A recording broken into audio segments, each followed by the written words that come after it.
This is the Detroit Sports Podcast Network.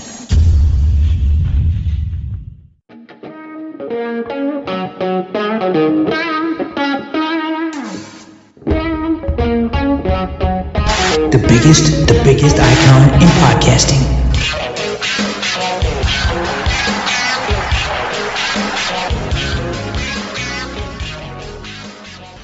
Welcome in, everybody, to another episode of the DocNJock Wrestling Podcast. This is episode 161. I'm your host, Adam the Jock Strozinski.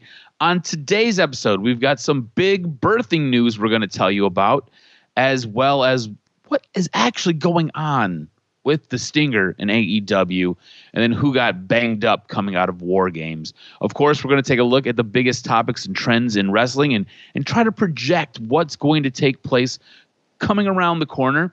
And doing it with me, as always, he's the one, he's the only, he's the Doc, John Macaroon. What's up, cuz? Oh, baby, what a week to review. Sting showed up and delivered a promo. You and I got some issues going on with AEW, even though it was a great show. I can't wait to get your sense of what you thought of War Games. Some individuals came away banged up.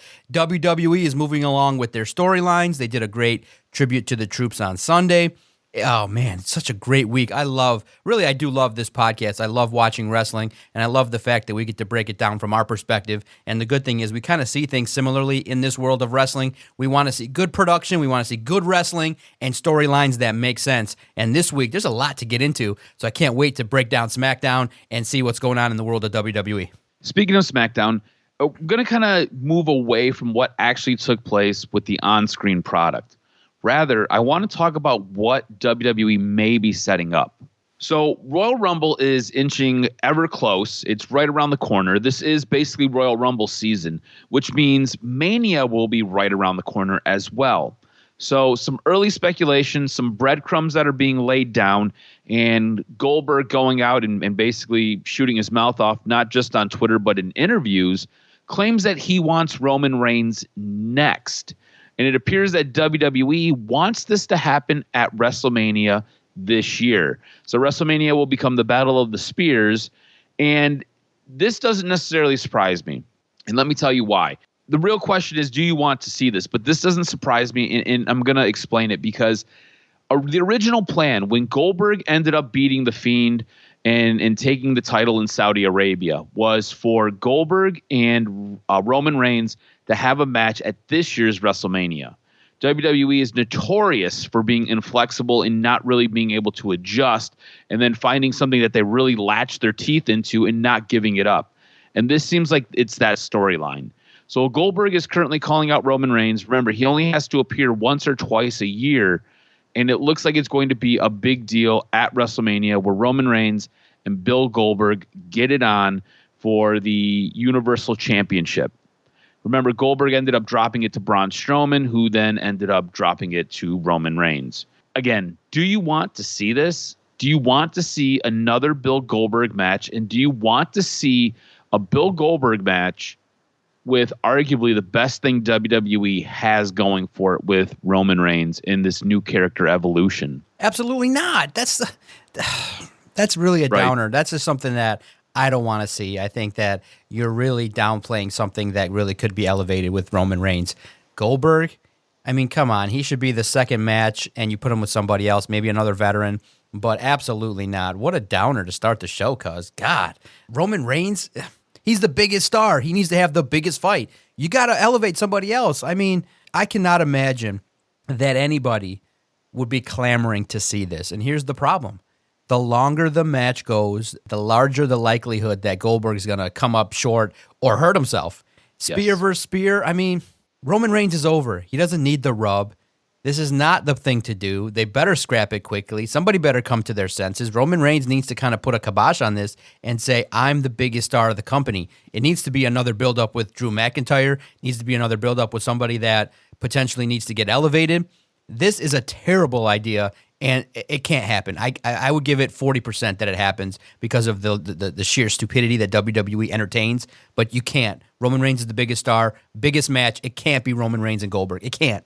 See, it's funny that you say you give it 40% for it to take place, because I'm more in the neighborhood of it taking place at right around 89%. Oh my God. I could totally see this going down just because they were so beholden. This is what they wanted to do earlier this year with WrestleMania. So when WrestleMania comes around one more time, I could see them doing it this time. And I could see the match that I think all of us want to see is Roman Reigns versus The Rock. And that could be scheduled for next year when WrestleMania takes place in Hollywood. So I could totally see this taking place, but I don't want to see it. Like you said, the longer the match goes, the sloppier Bill Goldberg gets in the ring. The last couple matches Bill Goldberg has had, he has either hurt himself or he has hurt the competitor that he is working with. Roman Reigns doesn't need to go against Bill Goldberg. Bill Goldberg is a shell of himself and should really just kind of come out for a couple spots here or there. Doesn't really need to get in the ring and really wrestle with anybody. I mean, the man is older. We don't need you to jackhammer everybody. We don't need you to spear everybody. And the worst part is that's his moveset. He roughly has 3 moves. Those are his moves. And he's just too old to really be out there doing it. Like sometimes, age has a number and it's called you, Bill. Just sit on the sideline. You don't have to do this match. You don't have to take this fight. And I'd prefer him not to. And I'd prefer Roman Reigns to stand up and say, no, we're not doing this. I am the biggest star here. We have the best storyline going. Let's work something else into this storyline. So I would love to see something along those lines. I don't know if it's going to happen, but like I said, I'm pretty damn sure, in my estimation, about 89%, that this will take place at this year's WrestleMania. Let's transition over to Raw. What do you think of pairing Drew McIntyre and Sheamus together? This week on Monday Night Raw, they worked as a bit of a tag team. Sheamus had an inadvertent kick to Drew McIntyre. There was a whole lot going on in the back with guys coming up to Sheamus, basically telling him he better not cross Drew McIntyre. What do you think about this pairing? Because in my estimation, this can only end one way. Absolutely. It can only end in a feud. And I was like, ooh, who's going to turn on who? Who's going to be the bad guy? Who's going to be the guy that's going to end the relationship? Because obviously with WWE, they're not really on this one. They're not really trying to hide it. Oh, they're great friends. Oh, this is with their relationship. Oh, this is how they've helped each other. It's going to be great. And it's eventually going to be Sheamus. You have to. Sheamus is the notorious bad guy, the best heel. And I think that it would be an amazing feud, a way to continue to elevate Sheamus, a guy that's been a staple of the company for a long time, has had his runs, but this one's going to be great. I can't wait to see it. Who turns on who? I can't wait to see how Sheamus turns, and probably you could do it by kind of letting AJ Styles win the belt at TLC. Sheamus comes down, and it's there, and then the ultimate betrayal. The ultimate betrayal is when you cost your friend the title. And then you can give it to AJ Styles, and then he can feud with The Miz, and you can carry that over into the Rumble a little bit. But I do believe that Sheamus and Drew McIntyre, something to watch because they can elevate the friendship, the backstory, probably see 20-year-old photos of them hanging out at the pubs. It's a great way to do it, and they got to do it quickly. I love the pairing of it, and I love the story that can be told. Again, the only problem I have with it is you can look ahead and you kind of know how this is going to work out. Yeah, predictable. Yeah, that's the only problem I have with it. Like, I almost wish having all the wrestlers in the back coming up to him being like, you better not turn on Drew. You better not turn on Drew. Like, we don't need you to tell us this. We know it's lingering. It's hanging over everybody's head. You don't have to tell us. It just kind of points to the direction that this story is going to go. Then I feel like that's almost like bad storytelling because you're getting right to the ending before we even got to the build and we got to the climax. You know what I'm saying? But do you also sometimes do it where you go, we're going to tell you what's coming, and then you just got to wait for when it happens? Because obviously it happened with, and maybe they'll go down that road with Sasha Banks and Bayley, the way they did it. It was like it was coming. And it was an okay feud, but maybe could be enhanced. It really, when it happens, it's just going to be at what cost and what happens. And I think costing Drew the belt would be the best way to do it. Sometimes it's cool to say, okay, we're going to tell you what's going to happen. And then the part that is most intriguing is when. And it may not be now. It may not be. I bet you they tease it this go around where at TLC you potentially get a potential look at the feud, but it doesn't happen. And then maybe it happens in December or January at the Rumble. If you want to do it big. Do it in a big moment too. And I think that WWE is going to be really important for them to time it right. And, odds are they probably won't. They'll probably do it on Monday. But we'll see what happens with it. But I can't wait to see it. I think it's going to be one of the good 2-3 month feuds that can last maybe even longer. What if instead of Sheamus turning on Drew, Drew turned on Sheamus? Just kind of, again, we've already kind of talked about how they're kind of laying this out, and we can foresee the ending. What if they kind of did a little bit of a switcheroo, and Drew ends up turning on Sheamus and costing Sheamus a big match? That could be true if Sheamus gets elevated, but there's nothing that Sheamus really has that could be, an investment right now. He doesn't have a belt. He's basically just now, somebody that's in this storyline. So I don't think it works as much as if it would be if Drew lost something big. Yeah, absolutely. I think you're right. I think Sheamus would have to be fighting for something, whether it be a number one contender spot, or he'd have to be in some type of match that is extremely important to him for Drew to have that bit of a turn and have that bit of a heel side come out. So it would be interesting. It's just a way to kind of maybe spice this up because, like I said, we just kind of look ahead, and both of you are already predicting how this is going to go. I think the entire WWE universe is predicting how this is going to go as well. Let's transition into NXT. So coming off the heels of what I thought was a really good War Games. I thought War Games was very entertaining. Did you have a chance to take in the pay-per-view? Thought it was good. A lot brutal. I didn't think it would be as brutal. I mean, these NXT and WWE and the AEW pay-per-views, they're kind of getting a little bit out there in terms of injuries, and you've seen, and a couple injuries came away from this pay-per-view. I thought it was really good. NXT really just does a solid job. They're right there in the mix of one of the great companies, and they just continue to roll out great shows and great stuff. What was your biggest takeaway? The same thing as you. I thought it was a fantastic pay-per-view. I thought the wrestling was really, really good. Great storytelling as well. The sheer violence. This is one of those pay-per-views that is, no matter how you cut it, it's going to be violent. When you take two rings surrounded by a steel cage and you just let 8 guys, 8 girls go at it, and they can bring anything they want into it, it's going to be absolutely crazy. I thought probably the craziest spot of the night was Io Shirai climbing to the top of the cage with a trash can on her head and jumping off with a trash can on her head. Overall, I thought it was a very good pay-per-view. There were some things I didn't like. It just didn't make sense storytelling-wise, because when you're watching these, the camera doesn't get everything, but what the camera does show you needs to make sense. And there was a spot which led to an injury, and we'll discuss that in the news and notes, where Shotzi Blackheart climbs a ladder, and she has Candice LeRae down on the ground, and Candice LeRae is laying on 2 chairs. Candice LeRae pulls a chair out from underneath her ass and throws it on top of herself, so Shotzi Blackheart can just fall onto it.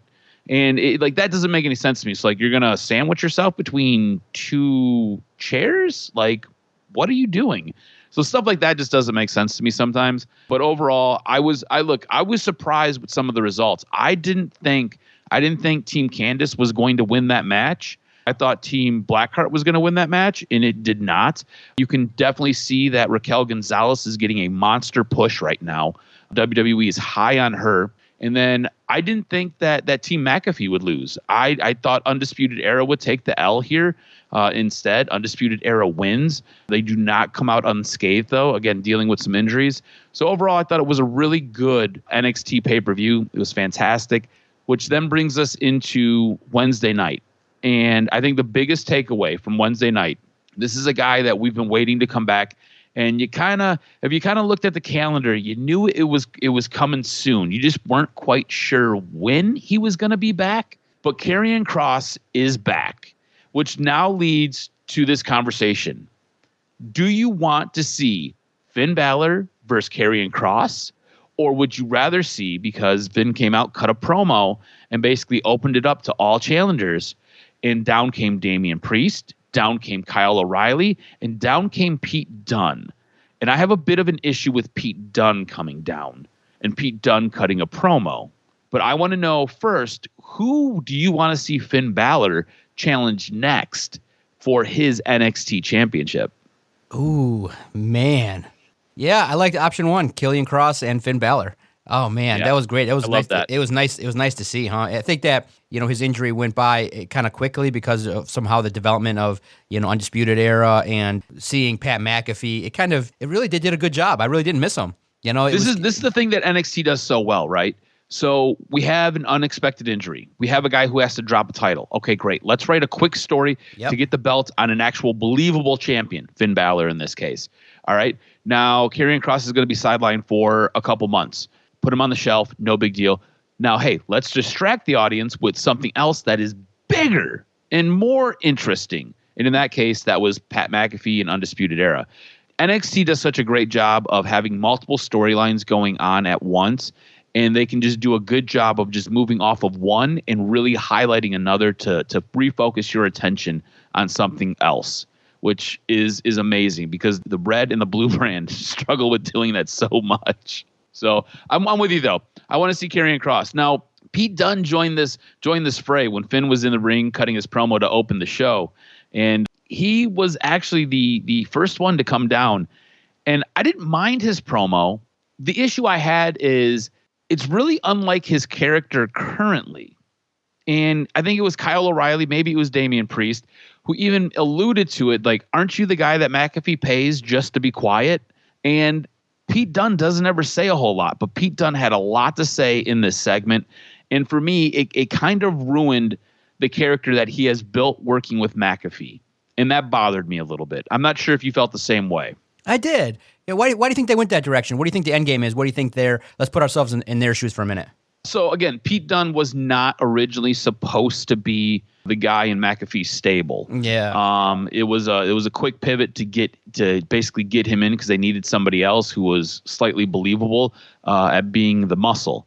So I think originally they wanted Pete Dunne, Finn Balor, and I think again because this is the thing with WWE, whether it's NXT or whether it's Monday Night Raw or whether it's SmackDown, when they get something in their head, they generally latch onto it and they have a hard time letting it go. So how do we get Finn Balor, Pete Dunne?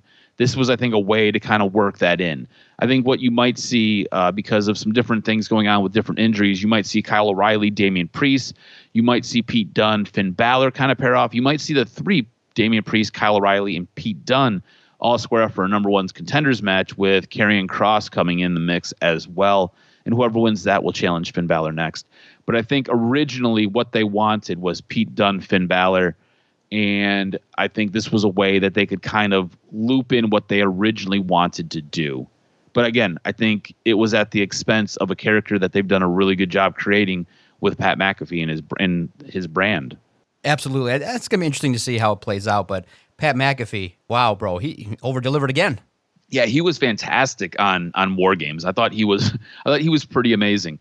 Watching it all just kind of unfold. I mean, did you seen his jump off the top of the structure, right? Yes, I did. So I thought he landed a little, like he came down really quick. Almost a big like a boy, missile. Right? Yeah, yep, exactly. That was the word I used. It's like a missile, but I think part of that was more his execution. I think that this shows you how far along he is in his development, right? I think he was not flat enough to really slow himself down. I think he was a little bit too straight. He went head first, and then when he eventually flipped over and he got his back down before he landed, but he landed so hard. And I think a lot of that has to do with, again, his execution and just kind of where his development is. The fact that he was willing to do that and the fact that he didn't get hurt doing it, even kind of missing it was a little bit of a botched move. Because, again, he didn't jump up and he didn't get flat to kind of slow himself. Instead, he was more head first to initially start his descent. And by the time he got down to the guys, he was able to get flat. But that could have been a really serious blunder, and it really wasn't. But the fact that he's able to do this, and this is only, his second match, is amazing. Like, this guy is so damn talented, and he's so good on the microphone. He is a five-tool player for sure. NXT has a bit of a jewel with Pat McAfee. Now, I want to transition into Impact. Impact took place on Tuesday. Coming out of Impact, I do have some issues that I do want to discuss with you, but I want to get your take on what took place on Impact before we get into my issues with what took place with Kenny Omega. Yeah, absolutely. They built the show around the fact that Final Resolution is going to take place this weekend, and you had yourself a decent build-up. I thought that Eric Young defeating Cody Deaner was a good matchup. You had Brian Myers defeating TJP. You had Chris Sabin defeating Josh Alexander, and the matches were really good. You had Deonna Purrazzo and Kimberly taking on Taya Valkyrie and Rosemary, a really good women's match, and I think that it was really awesome to see Sami Callihan live. It was great to see Chris Bay and Moose taking on Rich Swann and Willie Mack, because that's going to be one of the highlights, I think, of Final Resolution. And overall, the show was good because obviously you have all these eyes that are going to be like, okay, Kenny Omega's here, so you're going to want to feature the things that highlight your show. So Impact was good this week. I felt like they understood the reason that, hey, people are going to be watching. We better have some good wrestling. We better put on people that we can trust. You can always trust Chris Sabin. You can always trust Moose. You can always trust Brian Myers and TJP to put on something. So the vets kind of got the show. You didn't see a lot of the stuff that makes people go, what the hell is this? It was good. You didn't see a lot of the junk. And I think that you put on Sami Callihan, and this is what you do. You go, oh, all eyes are on us. Let's not have 25-minute promos. Let's get to the action. Let's get to the stuff that people like. So to see Chris Bay, Moose, Rich Swann, Willie Mack, Sami Callihan, you put on the big-time players, which is good. You didn't put on all the mid-carders and then lead that up to Kenny Omega. You said, this is our lineup. This is the stuff that makes me good. So let's make sure that we get to the situation at hand. But I think you and I were like, all right, you did the build-up to the sit-down with Kenny Omega, Don Callis, and Josh Matthews. Didn't quite hit what you and I would have thought. Now, maybe you think it was a single. I'm thinking more it was like a double on its way to a triple, but it could have been a lot better. It wasn't the home run it needed to be, and that's not good. Yeah, I agree with you 100%. This was something that drew a ton of people in to watch a program that they normally don't watch and aren't invested in. This was also something that had people who maybe didn't get to take in that program, had them searching for it on the internet. So with all of this buildup, you better have hit a home run. And I think they fell way short. And some of the issues I had with it while watching it, I had a problem with the way Don Callis delivered his promo. Don Callis was looking into that imaginary camera. So Josh Matthews is sitting next to him. They're basically side by side. And Josh Matthews is asking Don Callis questions like, why did he do this? What happened? Instead, Don Callis looks straight ahead and talks into a camera. Why not talk to Josh Matthews? And why not have a camera over the shoulder of Josh Matthews, almost interview style? Like the whole setup and the whole production of the segment really bothered me. Now, Kenny Omega, on the other hand, did a fantastic job cutting his promo looking at Josh Matthews. He didn't look into the imaginary camera. It was like he was having a legitimate conversation with Josh Matthews, which I appreciated. The big issue I had with Kenny Omega's promo was in the middle of his promo, he said, what would you do if a guy who you hate for no reason put his hands on your father or your father figure? And I'm like, okay, great. So like, you know, we're going to end up building back to Jon Moxley, Kenny Omega. Like we're going to end up coming back to this at least one more time before Moxley goes away to have his baby. You hate him for no reason? No, there has to be a reason here why you guys don't like each other this much. Kenny Omega's own words, I hate him for no reason.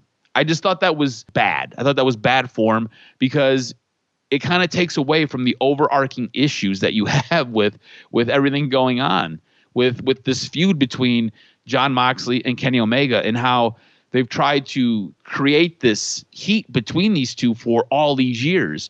And then Kenny with basically, I don't know if it was a slip of the tongue or if that's how the promo was supposed to be delivered, kind of undermined all of it. And it bothered me a little bit. And for some reason, this doesn't seem to have the same pizzazz that Kenny Omega and New Japan had. And I don't know why. And I don't know if it's just one of those things that we're going to get there. We're just not there yet. I don't know if this is something that I had bigger expectations for it and we're just not to that point yet. I'm not 100% sure. And it just left me wanting more. And I think that was one of my overarching issues with it. But the way it was delivered by Don Callis and then by Kenny Omega's own slip of the tongue or by Kenny Omega basically saying what he said really undid a lot of the really good footwork that they did to kind of establish this feud between Jon Moxley and Kenny Omega. And that bothered me a ton. Anything else that you wanted to touch on from Impact before we move into AEW? Final Resolution card will be good. I think you need to check it out. We'll review it again next week, and I think that just stay intrigued regarding Don Callis and Kenny Omega and see how this works in terms of the relationship between AEW and Impact. Now, and it does sound like Kenny Omega is going to basically go on his own quest for gold, basically challenging everybody and being a belt collector. So it'll be interesting to see how that works out. Now, AEW.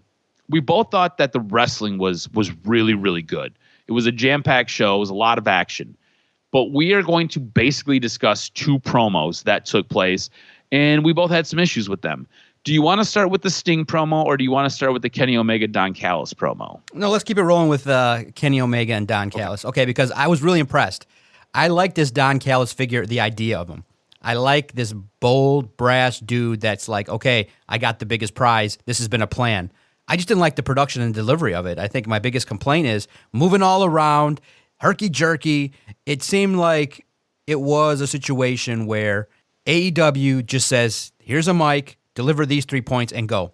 But the other part is, I think that you and I were discussing was WWE is overproduced, but AEW is trending toward being underproduced, which means the content that these wrestlers can say is fine. I don't have a problem with the free-flowing nature of how AEW operates. I have a problem with the constant movement, the constant overacting, the constant heightened, non-believable approach that it works. It's like Don Callis, the manner in which he's delivering it makes him sound like a jabroni.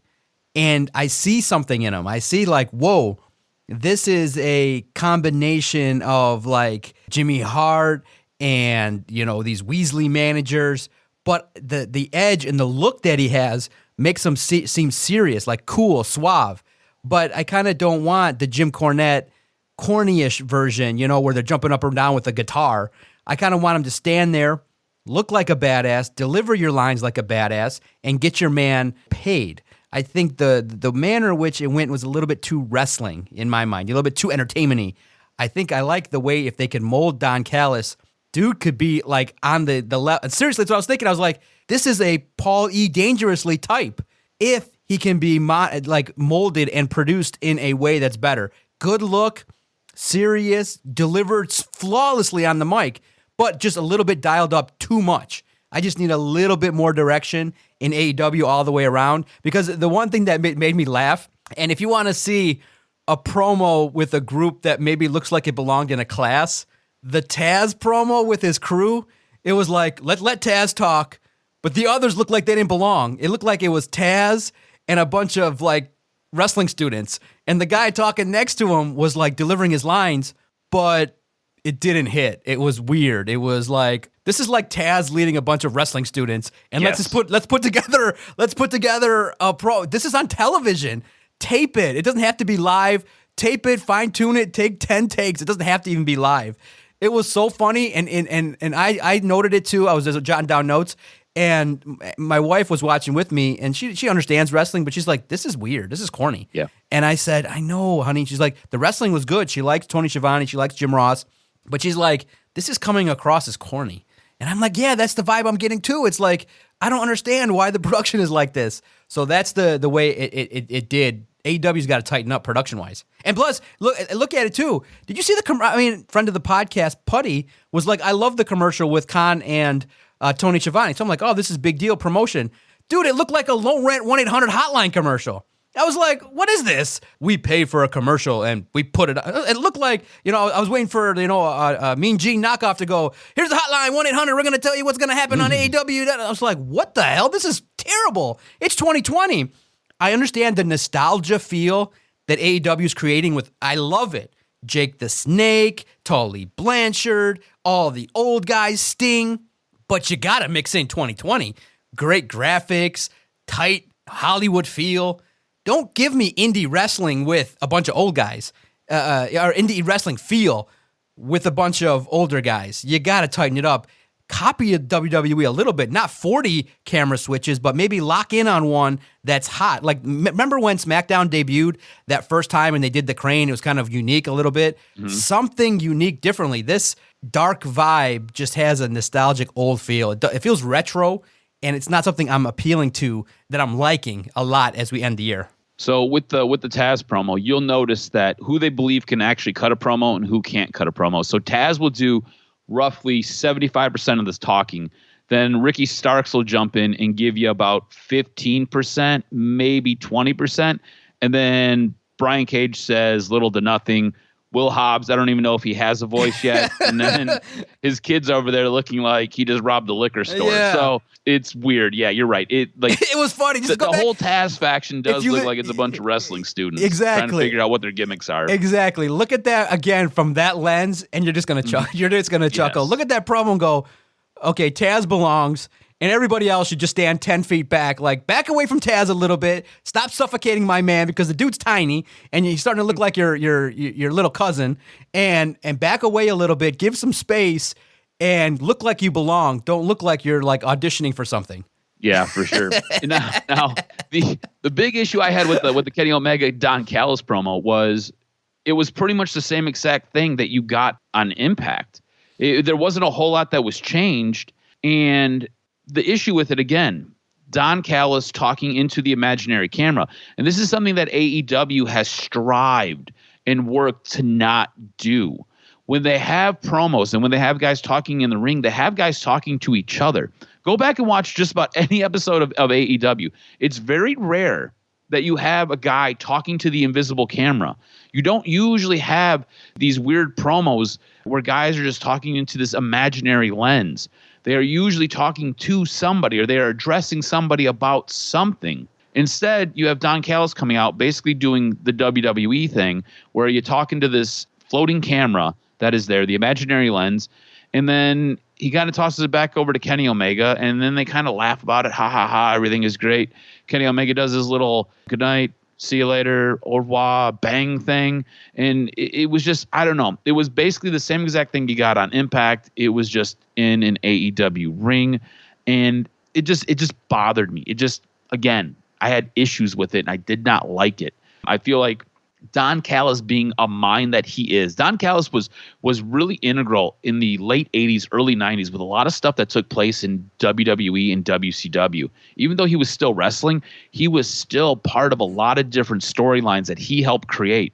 And then he was really integral with the whole thing with Kenny Omega and Chris Jericho, and he's been a driving force with Impact. The guy has a fantastic wrestling brain. It just, this whole two-night dance just fell short for me. I just didn't like it. I do want to transition into the Sting promo with Cody Rhodes. A few of the issues I had with this. I love Sting. I geeked out hard. I'm excited for Sting. I don't think this was a bad promo. To me, the promo felt a little bit too buddy-buddy. Sting grabbing the mic, hugging Tony Schiavone, talking about old times. It's cool to tug on nostalgia, but at the same time, I need Sting to be Sting, and I don't need Sting to be grandfather Sting. Yeah. Do you know what I'm saying? Great if you're going shape, to come though. in here and you're going to be you, I need you to be you. Yeah, great shape, though. Unbelievable how he's done a great job keeping himself look good. He doesn't look 61, but I don't want to see him wrestling. That's the kind of the angle I was looking at. We'll tease more of it as you talk about it, but I kind of liked when Cody Rhodes said, I've always wanted to be in the ring with you. They teased it. I thought it should happen. But I only need to see Sting once a year. I don't know, maybe you get 3 matches a year every 3 months or so, build up and things like that. But it is what it is. They just got to make sure that please just don't let the man get stretchered out. That's it. He deserves a good match. And if it's a great one, he gets the first one in the ring, then the next one theatrical. Just please protect the man. He's 61. Do we recall? Besides Flair, I don't think we've seen that many people, and Terry Funk, we haven't really seen that many older wrestlers in a big-time promotion doing things. It's true. That's true. So let's see. It looks like he's going to be taking on Darby Allin, or there's going to be something with Darby Allin, which is great. And I loved how he's like, it feels so familiar. And he pointed right to Darby Allin sitting up the rafters. Yeah. Just like he used to do. I love that. Like, that was fantastic. That was Again, cool. I love the nostalgia, but I need that type of Sting. I need Sting to be Sting. I don't need, I loved him hugging Tony Schiavone. I thought it was great. At the same point, I don't need that every time Sting gets in the ring. I need Sting to be Sting. So that was my big issue. It came off a little bit corny at times, but overall, I thought AEW was a fantastic show, and it sounds like we're really piling on with 2 of the bigger segments that took place. AEW Dynamite this past Wednesday was absolutely fantastic. It was a really good show. We just had a few issues, and we have a very high bar for what AEW has put out because they have done such a fantastic job giving wrestling fans what they desire, that when they don't, we take aim and we call you out. And that's what this was. Yes, sir, man. Good stuff ahead. Hit me with this week's professional wrestling news and notes. What you got? What made your list? So a short news and notes segment this week. Becky Lynch announced the birth of her and Seth Rollins' daughter. I believe it is pronounced Rue, along with a picture on Instagram this past Monday. Seth has been off TV since Survivor Series, and Becky stepped away back in May. So it looks like they will now be getting their parenting journey, which is fantastic. Sting apparently doesn't intend to take a ceremonial role with AEW following his debut on Dynamite a week ago. According to Sports Illustrated, Justin Barrasso, he reported that Sting plans to do some in-ring action for AEW and still has the desire to wrestle. So much like you said, right? We just don't want to see him stretchered off. You have to protect this man at all costs. Don't let him do anything silly. And real quick, not just because you and I have a relationship with SI, pay attention to SI.com Wrestling. They get interviews. Justin Barrasso does a great job. Oh, he's fantastic. Absolutely fantastic. A great wrestling insider, SI.com. Hit that wrestling, man. You get interviews with the big stars in all the companies. And then finally, coming out of NXT War Games, we alluded to it earlier in the podcast, and to kind of wrap it up and put a bow on it. Coming out of War Games, Candice LeRae suffered a broken arm. Bobby Fish has a torn tricep, among other bumps and bruises that a bunch of guys sustained. So 2 major injuries coming out of NXT War Games for both participants in the War Games match. Candice LeRae, again, broken arm. Bobby Fish, again, torn tricep. So they'll be on the shelf for a little bit. Great stuff. Make sure to follow Adam on Twitter at AdamRSTROZ. Follow the network at Detroit Podcast. If you're watching a show and you see something cool, something that makes you mark out, please hit us up at Detroit Podcast. To get our daily content, go to any place your favorite podcast is housed. Type in these 3 words, Detroit Sports Podcast. When you hit that subscribe button, all our daily content finds you. And make sure to tune in to DocNJock Wrestling each and every Friday, where we break down all the happenings in the world of professional wrestling. Great job, cuz. I look forward to breaking it all down again next week.